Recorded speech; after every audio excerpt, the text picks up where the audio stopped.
did Tilda bring me here?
What is this?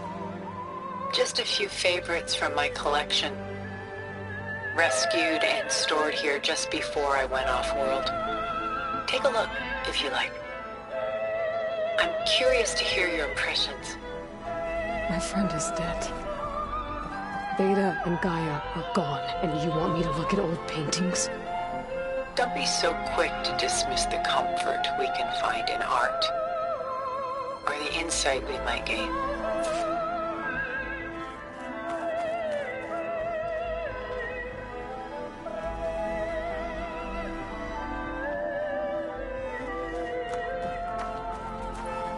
My favorite pairing on the left is Woman Reading a Letter by Vermeer, a true master.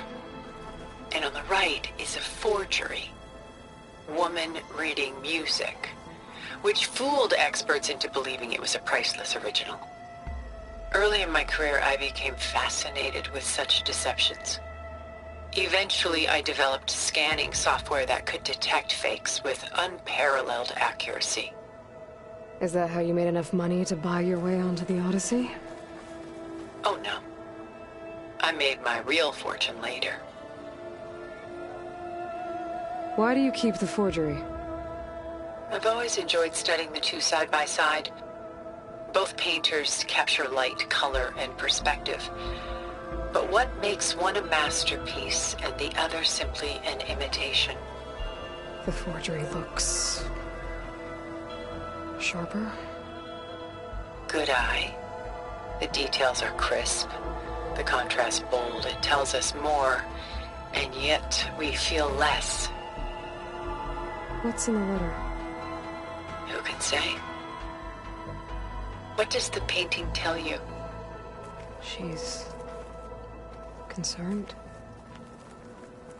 Whatever's written in the letter troubles her. A burden she can't put down. Fascinating. Why go through so much effort to make a fake masterpiece? The forger initially painted under his own name, but found little success. His work was considered unremarkable. But when he took on the guise of Vermeer, suddenly it was celebrated as extraordinary. But it was a lie. And he knew it.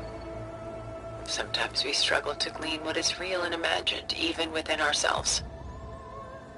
The irony of these two is that Vermeer died in obscurity. He had no idea his work would become some of the most precious, most copied, most preserved pieces in all history.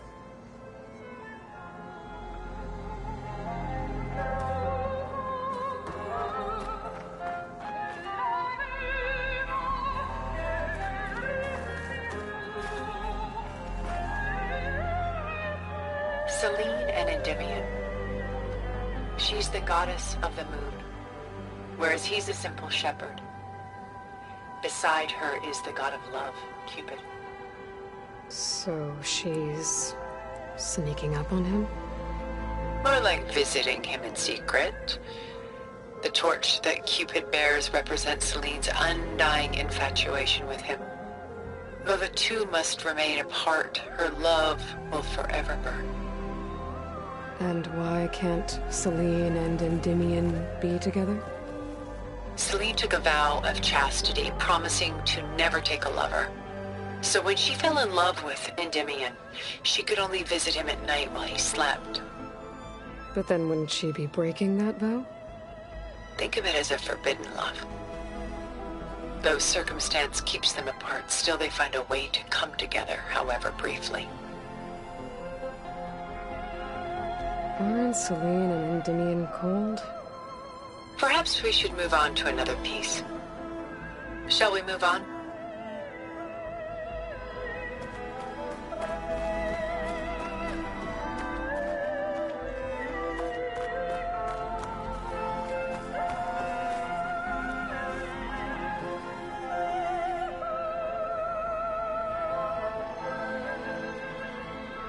This is Rembrandt painting Jeremiah, a man in mourning. Mourning what? His home. The ancient city of Jerusalem.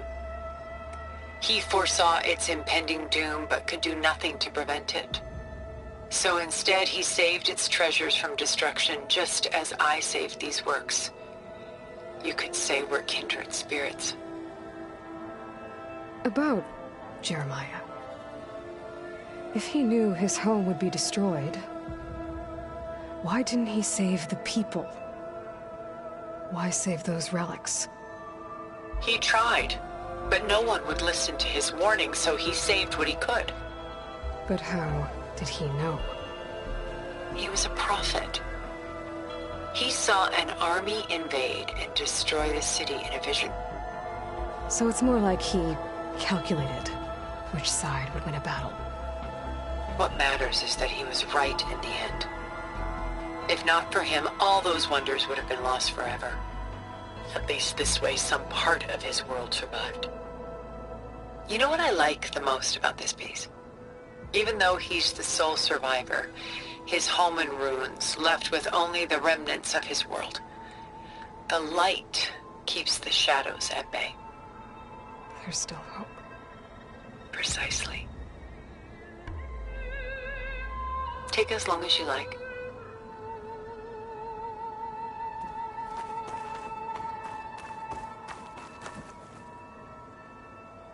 A portrait of the painter, Rembrandt's son Titus, depicted in the habit of a monk.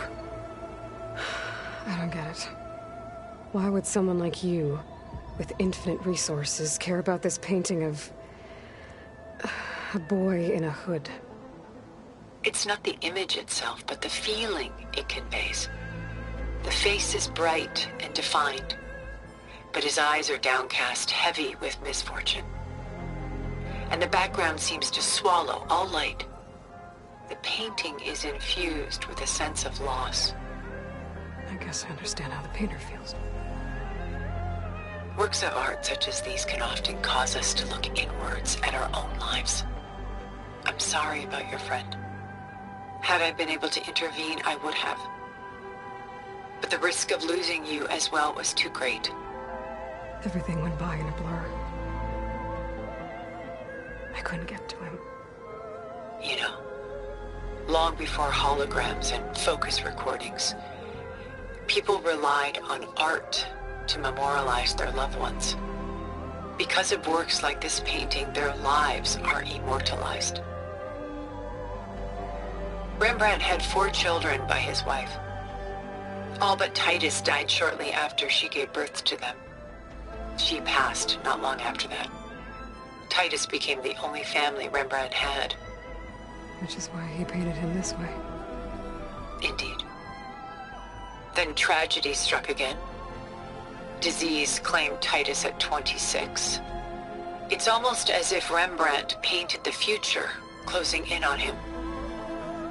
Rembrandt actually painted several portraits of Titus, but this one has always been my favorite.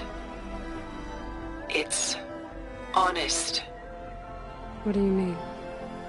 In others, Titus was portrayed in brighter, livelier states, but here, Rembrandt allows himself to express his true feelings.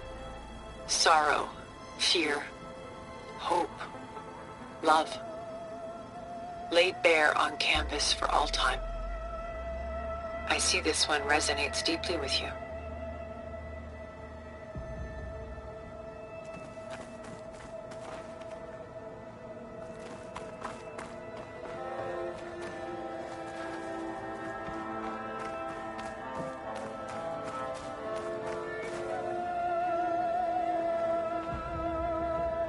Rembrandt's The Night Watch, by far the most famous painting my homeland ever produced.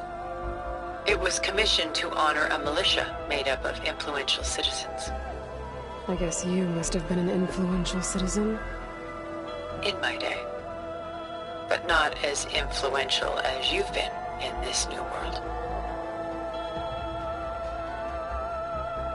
The militia. They look disorganized.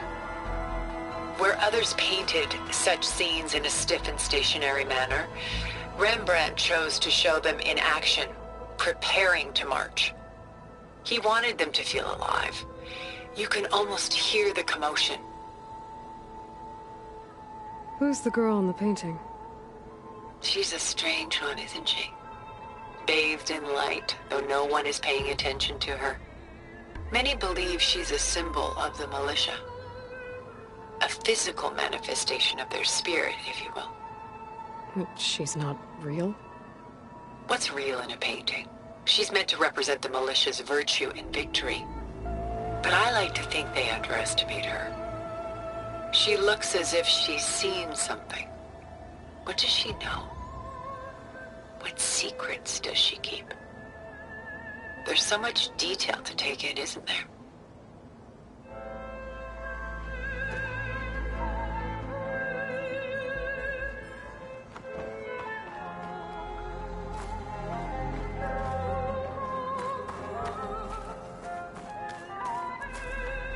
The Gust, by Willem van de Velde, the most famous of his many maritime paintings. A ship crossing into the unknown. I guess you're familiar with that. Indeed, which is why I appreciate this composition in particular. Though waves and wind threaten to destroy the ship, it perseveres, clinging to the light even as darkness closes in all around it. Where is the ship going? To a faraway land, most likely. My ancestors used ships like these to explore the world, sometimes at great cost. What were they looking for? Anything of value. They were traders willing to face unknown dangers to make their fortunes. But no matter how far they went, they always turned their sails home. So this Von de Velde only painted ships? It was his specialty, following in the footsteps of his father, Willem the Elder.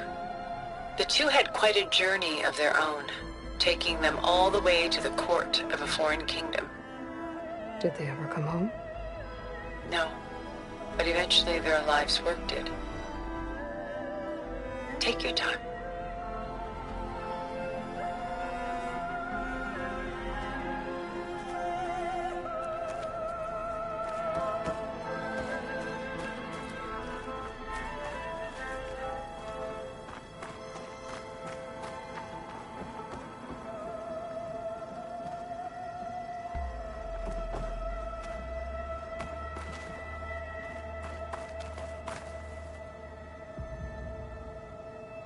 Stunning, isn't it? Paintings were the only masterpieces of my people's golden age. This is Von Vianen's lidded ewer, molded from a single sheet of silver. What was it for? How like Elizabeth you are. Function over form. Its practical purpose was less important than its meaning. Von Vianen created it in honor of his late brother, who himself was a famous silversmith. A memorial? Yes. Such beauty from sorrow. If this ewer was a memorial, how did you end up with it? As the Pharaoh swarm closed in, my homeland's greatest museum gave it to me, along with many other works, in the hope that I could preserve them. A masterpiece like this was too important to lose to history. I even considered bringing it with me off-world to ensure its safety. Why didn't you? I took a calculated risk. This vault seemed more secure than the unknowns of space. Besides, I thought someday I might return. A long life, after all, has its advantages. Now, lo and behold, here I am. Exquisite, isn't it?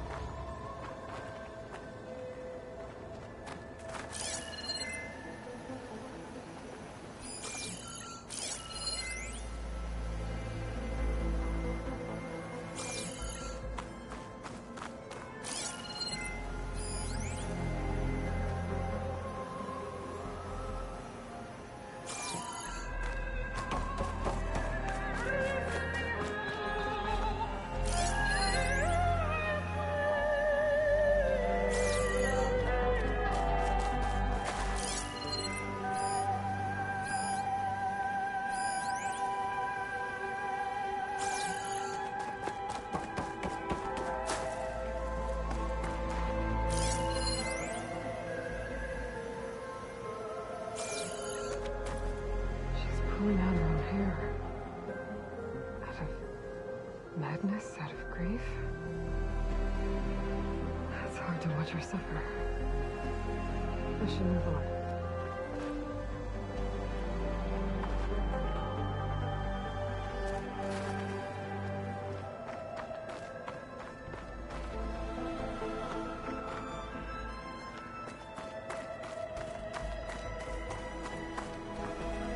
A lot of weight on his shoulders. I know the feeling. I should move on.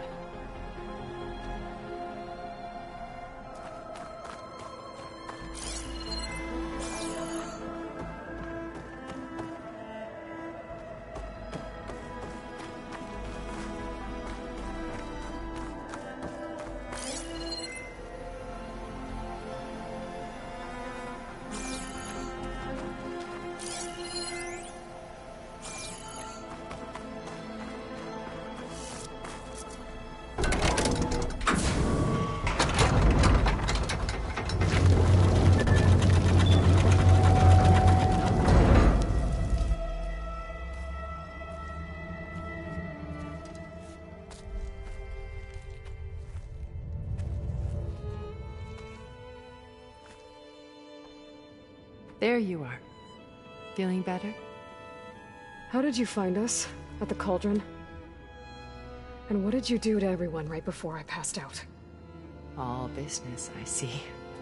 Well, suffice it to say we were keeping a very close eye on Hephaestus, knowing we would need it at some point. Your ruse didn't fool us, and as for my little trick, it was an overload of the senses, accompanied by an energy discharge. Gerard and Eric were only momentarily disoriented due to their shields, but it rendered you unconscious while I got you out. Perhaps some breakfast might steady you a bit?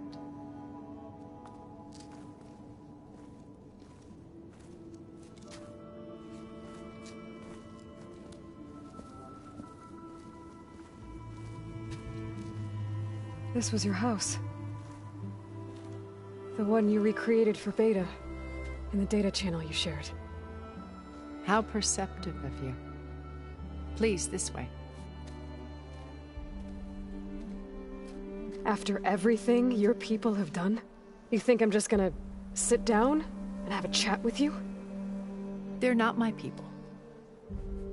They never were, and especially not now. You shot off into space with them, and lived with them for 1,000 years before coming back. So what made you suddenly turn on them? Quite simply, this. My old focus. You repaired it? But that means you've seen incredible things. What you've accomplished in 2 decades of life.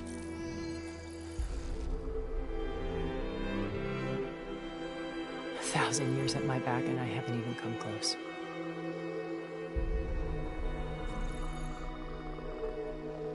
I'm sorry if I invaded your privacy, but I had to. In order to understand. To be enlightened. You truly are Elizabeth's blood.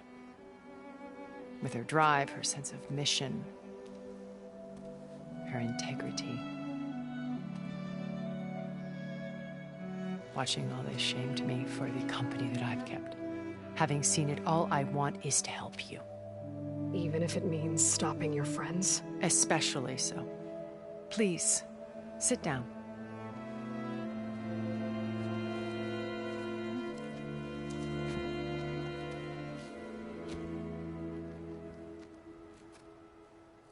There. That's better. Now, we must recover Beta and Gaia at all costs. By now, you must know that Gerard intends to use Gaia to reboot the Earth's biosphere. Remaking this world to specifications that would only suit us immortals. This process will kill every living thing on the planet. He calls it a clean install. Not if I stop him first. Not if we do. And once he and the others are gone, we can work together to fulfill Elizabeth's dream. I'm sure Beta told you that there's a build of the Apollo database on board our ship. A complete collection of human knowledge. With that and Gaia, we could do everything Elizabeth wanted. Heal the biosphere, educate the people of this world, uplift them. Create the world she imagined. Let's not get ahead of ourselves. From what I've seen, your friends are invincible. I do wish you would stop calling them my friends. And they're not invincible. In fact, a friend of yours has found a way to defeat them. Silence. Oh, he's been a busy bee, building an army powerful enough to crash through Gerard's precious base. Regala and her rebels. Even now she's preparing a final march on the Tenakth capital. When she wins, she'll have the entire tribe under her control. Hundreds of warriors and machines to throw at the base. She's been duped. They'll all perish, of course. But it should be enough to break Gerard's defenses and allow Silence to kill him. Along with all the others. Using the new weapon he's developed. Yes, he's found a way to circumvent our shields. Truly an exceptional man. He's planned for everything. Except you and me. You see, while his army is battering down Gerard's doors, you and I will sneak in through a back way. One that only I know about. While Silence and my friends are busy battling each other, we'll take back Beta and Gaia. I told you I want to help you. I mean it.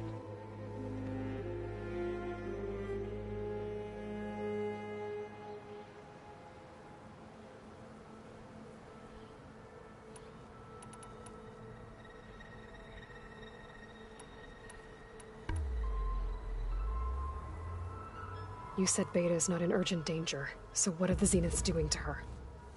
Putting her to work. Merging Hephaestus with Gaia. A difficult, time-consuming task, as I'm sure you know. They will compel her if need be. But her life is not in danger. She's the only one who can do it. Because you people made her to be nothing but a tool. Gerard's idea, not mine. They always viewed me with suspicion when I attempted any form of kindness towards her. That's why I created the data channel. A virtual place where we could speak in peace.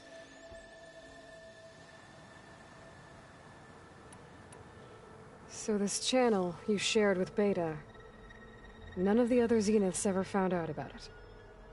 Gerard believes he's the most cunning of all of us.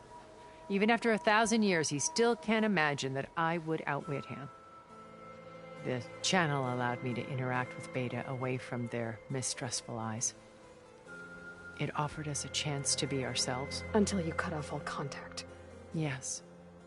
Though it pained me. I was worried that our meetings would do her more harm than good. She felt like you tossed her aside. I was afraid the others would find out and punish her. She may not have had the comforts of friendship anymore, but at least I ensured she was safe. I know it seems harsh, but you must believe that her well-being has always been paramount to me.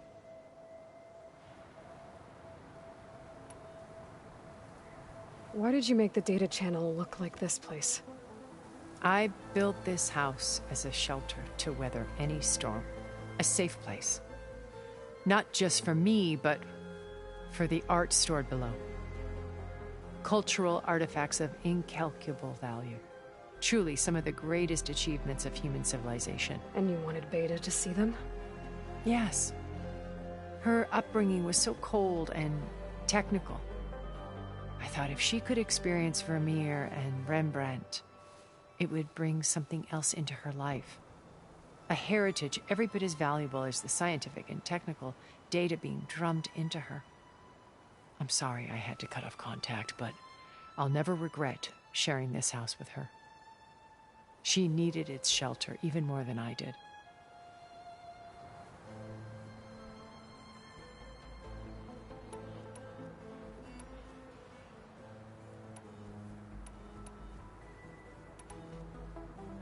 Beta told me your colony was destroyed.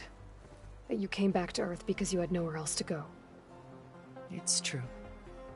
After we reached our destination, a planet in the Sirius star system, we spent decades building a new home. The physical constraints of Earth, the boundaries of mortality, gone.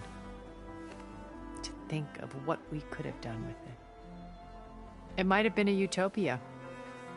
Instead, we stagnated, absorbed in effortless comforts and virtual realities. It took a cataclysm to finally yank us out of our stupor. What happened? A massive geological event. We knew of instabilities in the planet core, but we underestimated them. By the time the collapse was upon us, it was too late to stop it. Only a few of us made it to the ship in time. We set course for Earth, the only safe harbor left to us. Which you decided to make unsafe for anyone else. Not me. Gerard.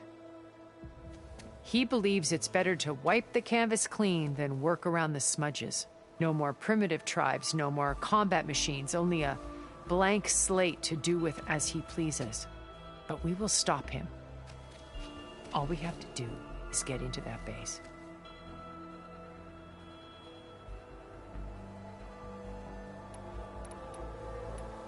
My old focus. How did you find it, let alone repair it? When we encountered you at the Hades Proving Lab, Gerard saw you as a redundancy. I knew better. You were a revelation. After your dramatic escape, bravo, by the way. Gerard and Eric assumed you were dead and gave up the hunt. I wasn't so sure. When the others were busy, I returned to the lab and searched for any trace of you. That's when I found this little treasure. Not easy to repair, but certainly worth the effort. As I watched your life unfold, you were like a splash of color on a worn canvas. What Liz was, and more. Did you show it to the others? Of course not. It was your actions that inspired me to defy them. It's worth noting that if I hadn't found it and watched its contents, I wouldn't have known to save you at the cauldron. You'd be dead. So I should be grateful? If you like.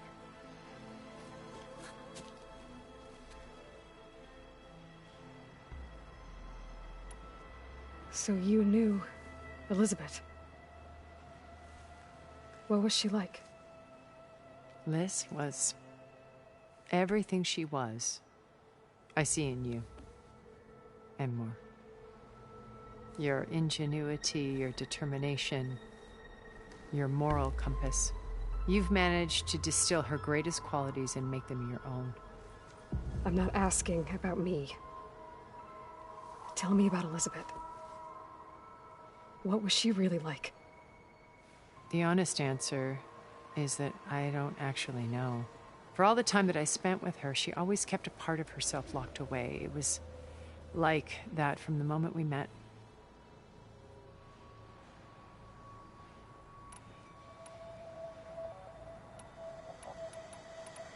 So when you met Elizabeth, she was what? Distant? Aloof? Not aloof. Not exactly. It was a summit in Paris about machine learning. A touchy subject in those days.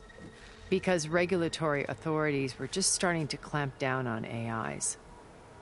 Liz gave the keynote address. She had already achieved great renown for her work in automated environmental reclamation. But in her address, she was just starting to imagine the next step. An AI-driven system that wouldn't just act on its programming, but actually take responsibility for its sphere of influence. To care about life. Not just follow orders. Revolutionary stuff. I was fascinated. And I wanted to meet her for a long time. I watched her after her talk. She had spoken with such moral authority, such empathy. But after that, she retreated. I could tell she felt uncomfortable with all of her admirers. It was as if giving the talk had cost her something. I didn't want to be a pest, so I planned my approach carefully. So how did you finally approach Elizabeth after her talk? I picked the right moment. The morning of the next day, right as she came back to the conference, she had just had her coffee. She was fresh, rested. It was like she had braced herself for the onslaught of colleagues. I asked if I could walk with her, then put forth a question about her talk that I thought was intelligent. Her answer made me realize it wasn't, but she was very welcoming. Almost as if we were previously acquainted. It was only halfway through the conversation that I realized she knew exactly who I was. It was quite a shock to me. My business was trafficking in secrets, and I took great pains to protect my anonymity. So that was Liz, perpetually one step ahead. I came to view our meeting as a metaphor for our friendship. She always seemed to know me far better than I knew her. I guess I know the feeling.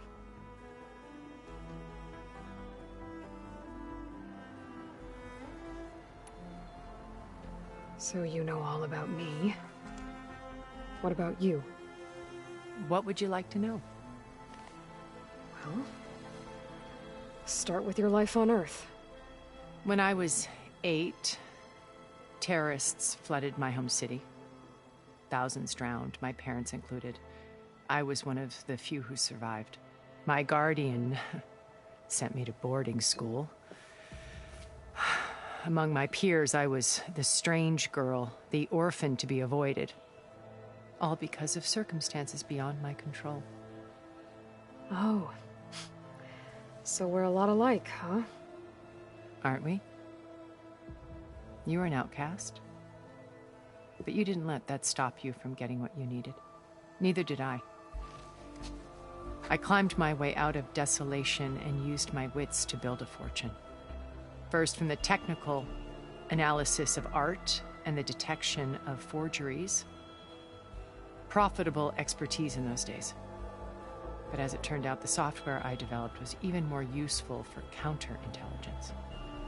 From there, it was only a short step to gathering extremely valuable intelligence on my own. You were a spy? More like a service one could turn to for information. I had to remain anonymous, of course, to protect my privacy. But despite that anonymity, Far Zenith inevitably sought me out.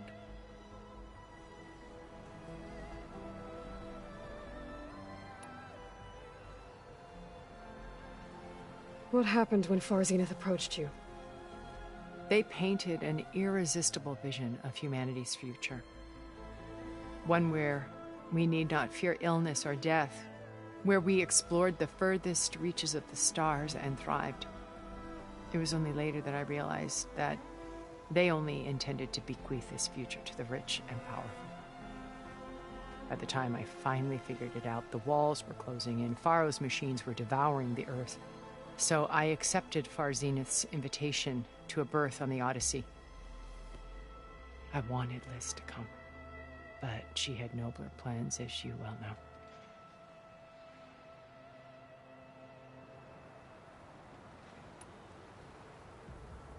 So you didn't know the other Zeniths were monsters until it was too late?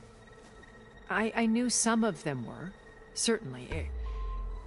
It wasn't until we were off-planet that I understood the true scope of their greed. I was grateful to simply be alive, but the others became obsessed with a kind of effortless immortality. They built a colony where machines serviced their every need, where any memory or fantasy could be endlessly savored in virtual reality. It wasn't life. It was stultifying, a pampered dream state. As the decades passed, I withdrew more and more, alone yet again, but this time with eons to consider my mistakes. Now, finally, having met you, I feel like I have a second chance. To do what? Help you, of course. To fulfill Liz's dream, which isn't so different from Far Zenith's original vision. A better future for humanity.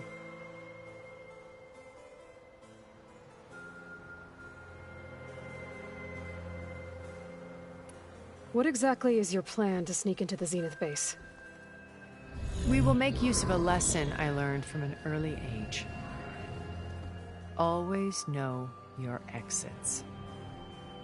In this case, a place where Gerard's new construction meets the ancient foundation, a passage that only I can access. When Silence flings his army at the base, we will enter through this back door, bypassing most of the fighting.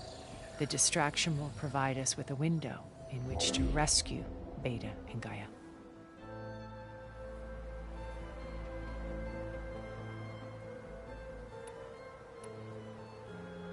Once we're inside the base, where will we find Beta and Gaia?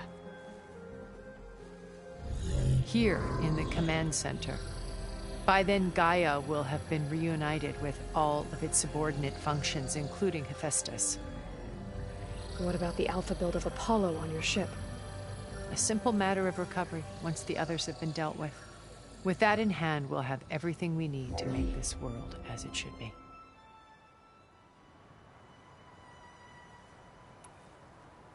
How do you know about Silence's plan? He isn't the only one adept at spyware. You hacked his focus? No, he's too careful for that. But his subordinates? Not so much. He gave additional focuses to the tribals he branded the Sons of Prometheus. The ones working with Regala. By tapping their focuses, I learned about most of his dealings. The distribution of override technology, the arming of Tanakh rebels, and the secret pact with Regala to attack Gerard's base. But how did he come up with a weapon that can take down your shields? That's the one thing I haven't been able to figure out, but however he did it, I'm quite certain it will work. With it and the Tanakh army, victory seems to be within his grasp. Such a shame he'll be disappointed. Regala's only interested in killing Hekarro and waging war on the Karja. What does she have to gain by attacking Zenith? It's the price she must pay for her war. Without the ability to override machines, her little rebellion would have languished in the desert. So she trades with the Sons of Prometheus. Machines to help her overthrow Hekarro. In exchange for an assault on the base. Pride has deluded her into thinking she can actually survive such a battle. And all without ever knowing who the Sons of Prometheus really answer to. Yet for all of Silence's brilliance, still he underestimates you. That blind spot is what will allow us to take Beta and Gaia right out from under him. While hundreds of Tanakh are cut down outside.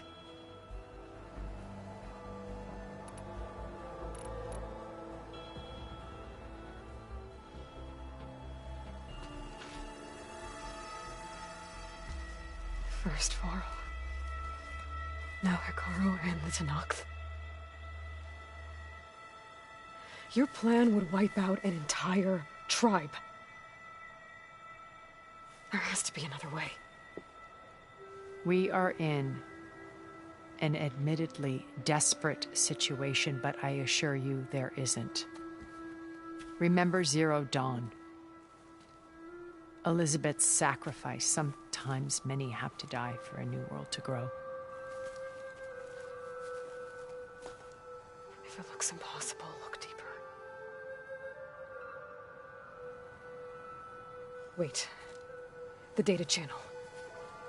It still exists, doesn't it? I need you to open it. Let me talk to Beta. Impossible. We might be detected. It's worth the risk. There is another way, one where the Tanakh survive. But we won't. If the others... If you want to help, open it.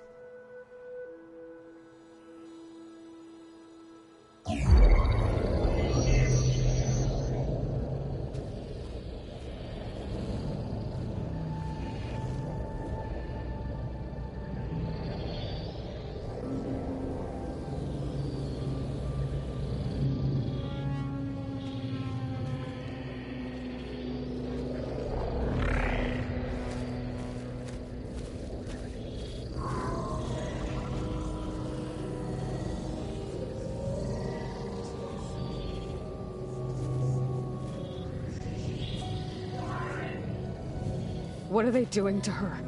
Virtual reality dissociation.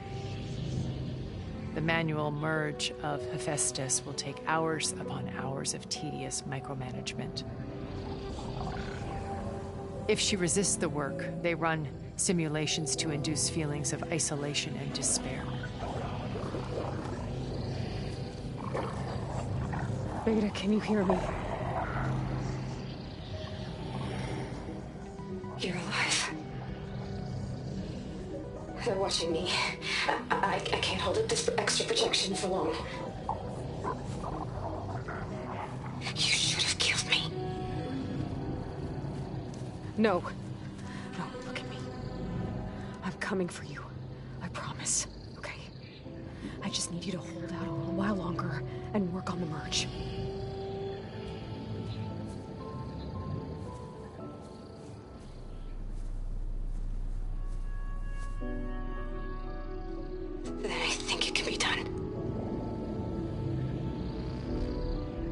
contact again when it's time. Can you hold on? As long as I know you're coming for me, I can endure anything.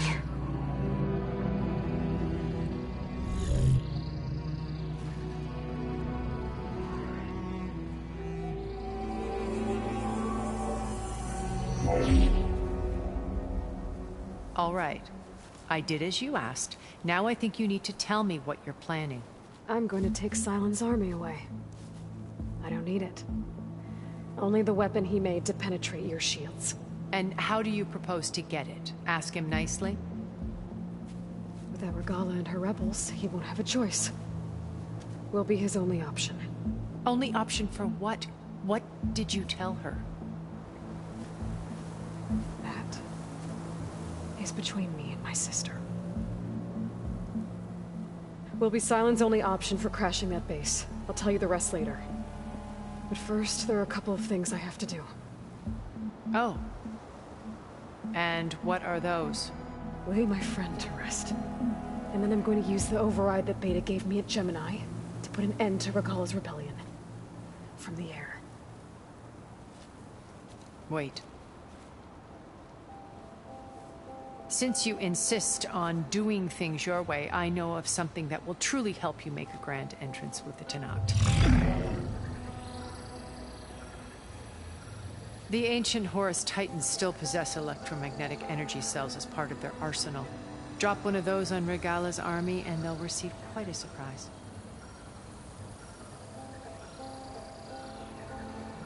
So go, do what you must. I'll come to your base if you manage to bring Sylens to the table. Not if. When.